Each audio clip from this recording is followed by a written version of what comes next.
আসসালামু আলাইকুম ভিউয়ার্স। আজকে আমরা শিখব আরবিতে শরীরের বিভিন্ন অংশের নাম। আজকে ভিডিওটিতে হচ্ছে আইন। আইন অর্থ চোখ। ফাম, ফাম অর্থ মুখ।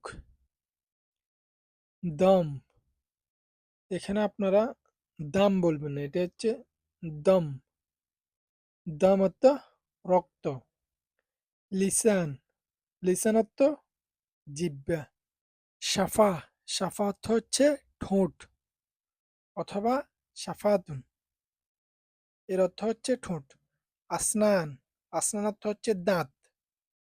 অনেকগুলো দাঁতের ক্ষেত্রেও কিন্তু আসনান ব্যবহার করা হয়। তো এক্ষেত্রে আসনান অর্থ হচ্ছে দাঁত অথবা দাঁতগুলো। ইয়াদ, ইয়াদ অর্থ হচ্ছে হাত অথবা ইয়াদুন, এর অর্থ হচ্ছে হাত। ওয়াজ অথবা ওয়াজহুন, এর অর্থ হচ্ছে মুখমণ্ডল অথবা ওয়াজা, ওয়াজা বলতেও এর অর্থ হচ্ছে মুখমণ্ডল। এরপরে হচ্ছে জিসম, জিসম অর্থ হচ্ছে শরীর। পুরো শরীরকে বলা হয় জিসম অথবা জিসিম। রাস, রাস অর্থ হচ্ছে মাথা। মুখ, মুখ অর্থ হচ্ছে মস্তিষ্ক।